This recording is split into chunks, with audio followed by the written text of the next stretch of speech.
Olá, seja bem-vindo. Nesta aula abordaremos tendência de movimento articular. O que é a tendência de movimento articular? Quando nós começamos a falar de sistemas de alavanca e nós compreendemos que o sistema de alavanca formam as articulações aonde os movimentos acontecem através da ação muscular, nós vimos que esse sistema de alavanca ele é formado por três componentes. A resistência, que nós consideramos como as resistências externas que influenciam no nosso corpo, seja a barra, seja halter, elástico, a gravidade, enfim, toda a resistência. A força, que também nós chamamos de potência, que é considerado a força muscular exercida sobre a alavanca para gerar o movimento. E vimos que um ponto crucial para que esse sistema de alavanca seja eficiente é o ponto fixo. Então, para eu ter uma força agindo contra uma resistência, para produzir um movimento adequado nessa alavanca, eu preciso ter um ponto fixo. Senão, o sistema de alavanca não funciona. E essa tendência de movimento, ela quebra todo o sistema de alavanca se ela não estiver bem entendida. Porque eu perco o ponto de apoio do movimento. Relembrando então que para nós compreendermos o movimento, nós vamos ver que as articulações formadas pelo sistema de alavanca vai sempre ter uma alavanca proximal e uma alavanca distal.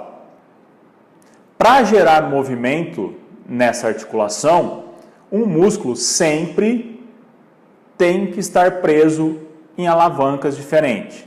Então, ele tem a origem numa alavanca e inserção em outra. Só assim ele é capaz de gerar movimento. Se um músculo ele fosse preso, por exemplo, se o músculo fosse preso aqui na articulação, numa mesma alavanca, considerando aqui o fêmur uma alavanca, o que ele faria se ele contraísse para puxar essa extremidade para cá e essa outra para cá? Nada, a não ser que ele quebrasse a alavanca no meio.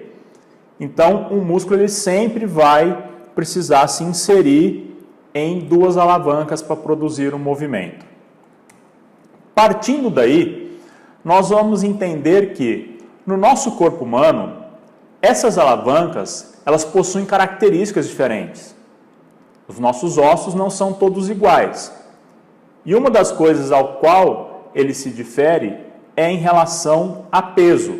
Então, para representar aqui, nós temos uma alavanca mais pesada e uma alavanca mais leve.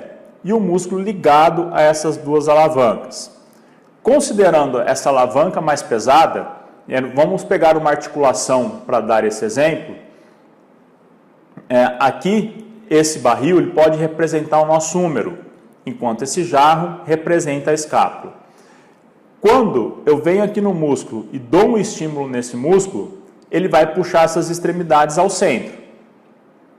O que vai determinar o que movimenta essas alavancas? Nessa condição, quando eu dou um estímulo, ele vai puxar a alavanca mais leve em direção à alavanca mais pesada. É como se a gente amarrasse uma corda em dois objetos de pesos completamente diferentes e você colocasse uma força no meio dessa corda. Esse peso, essa força, ela começaria a movimentar primeiro a alavanca mais leve em relação à alavanca mais pesada. E isso é a mesma coisa que vai acontecer no corpo humano. Só que isso não é o que sempre acontece. Por exemplo, para nós movimentarmos o nosso húmero, nós precisamos que nós vamos entender que o húmero, sendo a alavanca mais pesada, essa condição fica diferente.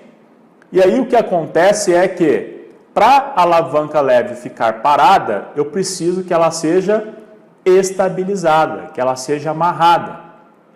A partir daí, eu crio o ponto fixo.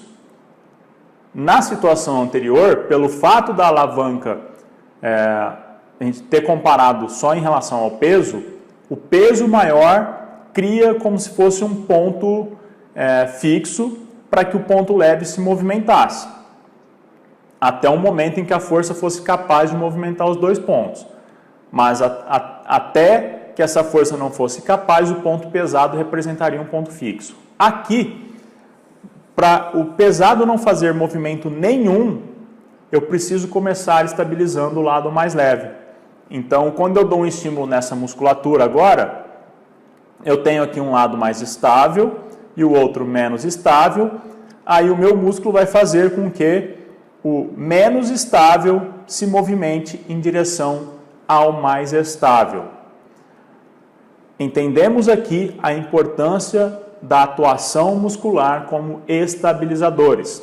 Quando eu não tenho a estabilização, eu perco a eficiência de movimento, justamente porque eu perco a referência, eu perco o ponto fixo para esse sistema de alavanca ter eficiência. Exemplo prático, elevação lateral.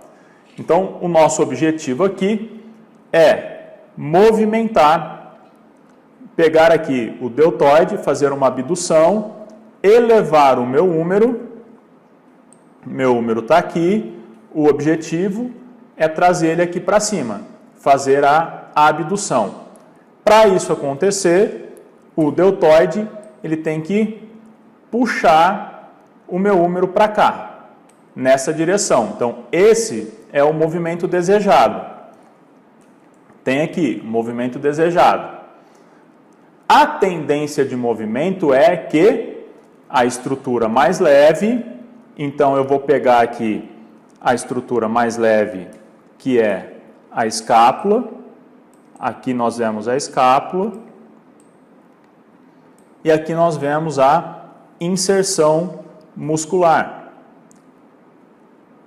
Inserção muscular do deltoide na primeira alavanca, inserção do deltoide na segunda alavanca.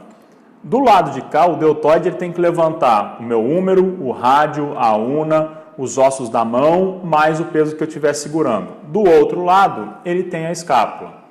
Como eu dei no exemplo anterior lá comparando com o barril, eu tenho a escápula como sendo o objeto mais leve. Então, a minha pretensão é essa flecha verde, é elevar o meu húmero, mas a tendência do movimento é acontecer o quê? O mais leve vir em direção ao mais pesado. E aí o que vai acontecer então naturalmente? A tendência é que a escápula ela rode, então a escápula faria esse movimento. Ela viria para cá. Faria uma rotação inferior da escápula ao invés do meu húmero subir, porque ela é mais leve. Para isso aqui não acontecer, eu preciso de músculos estabilizando essa estrutura mais leve. Então, do lado de cá, eu mostro para vocês a ação do trapézio superior aqui, do trapézio inferior de cá e do serrátil anterior nessa outra borda. Esse conjunto de contração muscular para a escápula, estabiliza. A partir do momento que ela estabiliza, eu tenho eficiência do outro lado. Percebe o que um desequilíbrio muscular, uma fraqueza na região escapular, pode representar para a articulação do ombro?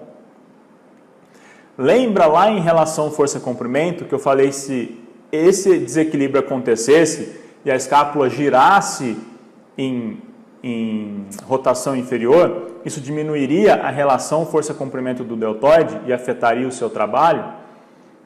Justamente por esse fato.